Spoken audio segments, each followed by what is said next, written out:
Gusto mo bang ikaw lamang ang bukod tangi niyang mamahalin? Kung yes, please continue watching.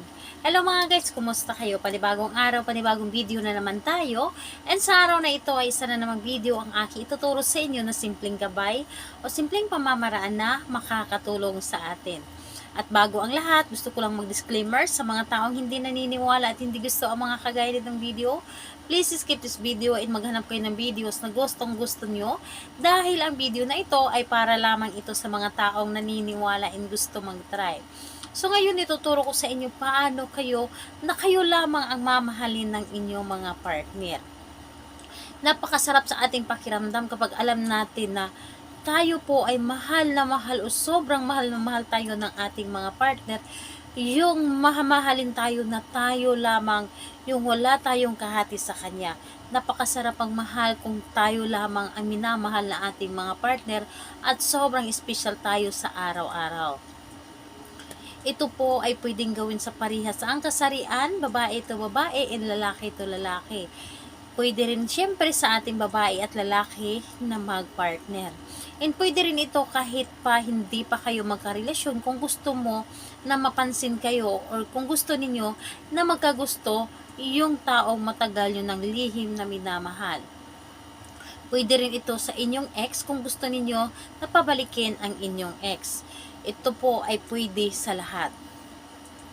Ngayon po, ang materialis na ating gagamitin dito kapag gagawin natin ang ritual na ito ay kailangan lamang natin dito ng inyong cellphone.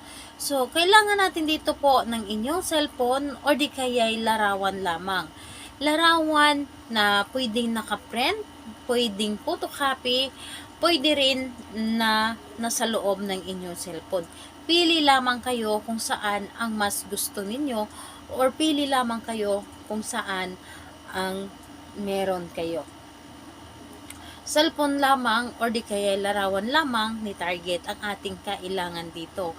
Ngayon kapag ready na yung materialis na ating gagamitin, yung larawan niya or di kaya yung cellphone mo na naglalaman ng kanyang larawan, ang isunod po ninyo i-ready isang inyong sarili.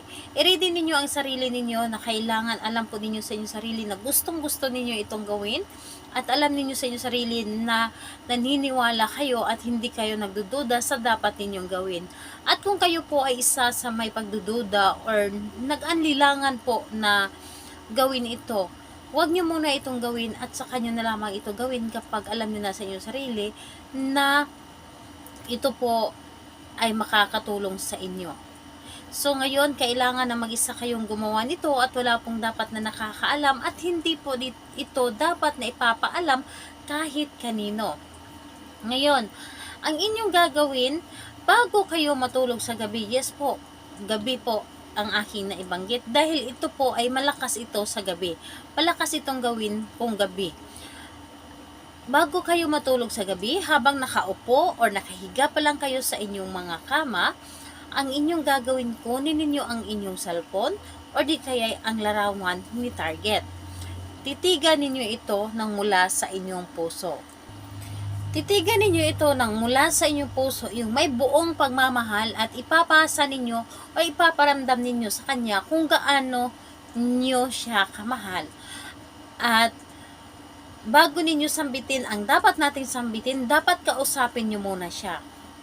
Kausapin na para bang kausap nyo siya sa personal or kausap mo siya sa magkaharap kayo. Ngayon pagkatapos mo siyang kausapin kung ano man yung nararamdaman mo, ano man yung nasa puso mo, yun ang sasabihin mo para sa kanya. Ngayon sabihin mo ito ng 7 beses. Sabihin mo ito ng 7 beses yung kanyang pangalan at apelyido at sabihin mo ito, wala kang ibang mararamdaman kundi ang mahalin ako ng buo. Pangalan niya, apelyido, wala kang ibang mararamdaman kundi ang mahalin ako ng buo. So dapat po 7 beses po ito at dapat po ay nakasambit ito ang kanyang pangalan at apelyido. Yun po ang dapat mong sabihin. At hindi lamang ito basta-basta na yung sinambit, kundi ipaparamdam or with feelings yung paggawa or pagsambit ninyo nito. with feelings po dapat para mas mabilis or mas maganda itong mararamdaman or mabilis itong mararamdaman ni target. So, ayun po, 7 beses lamang. Again po, pangalan niya at apelyido at sabihin mo ang ating magic words, wala kang ibang mararamdaman kundi ang mahalin ako ng buo. Yun po ang inyong sabihin. At kung meron kayong idagdag, meron kayong gustong sabihin, halimbawa, pangalan niya apelyido, wala kang ibang mararamdaman kundi ang mahalin ako ng buo, at kung gusto ninyong dugtungan, wala pong problema. Wala po itong problema, basta nanggagaling ito sa inyong puso ang inyong mga sinasabi. Depende po sa inyo kung ano yung sasabihin ninyo. Again po, gawin ito ng gabi. So, dito po, kahit anong araw po, basta gusto ninyo itong gawin, basta gabi, mas malakas ang talab nito. Mas malakas ang talab at posibleng hindi makatulog si target dahil yung nasa isip niya is ikaw lamang. Wala siyang ibang iisipin kundi ikaw lamang at magdamag siyang hindi makakatulog nito. Or di kaya'y kung wala kayong time sa gabi, kung gusto ninyong gawin sa umaga or di kaya sa araw, pwedeng-pwede po, wala pong problema. As long na gusto ninyo itong gawin. Pero isasuggest ko po talaga sa inyo ang gabi. Dahil po ang gabi napaka-epektibo po kung gabi natin gawin. Dahil lalo na kapag yung kapaligiran natin ay tahimik, mas mabilis tayo mapapakinggan ng universe at mabilis itong gumana ang ating mga ginawa. Ang importante lamang ay focus ka sa paggawa at kailangan na nanggagaling po sa inyong puso ang inyong mga sinasabi. So, ayun po, kung magtatanong kayo kung kailan siya pwedeng gawin, pwede itong gawin sa umaga, sa gabi, or kahit anong araw at kahit anong oras, pwedeng-pwede mo itong gawin. Mas maganda na gabi-gabi mo itong gawin. Mas maganda ang impact nito. Ayun po, kung may mga katanungan kayo, huwag lamang mahiya na mag-comment sa baba upang ma-replyan ko po kayo.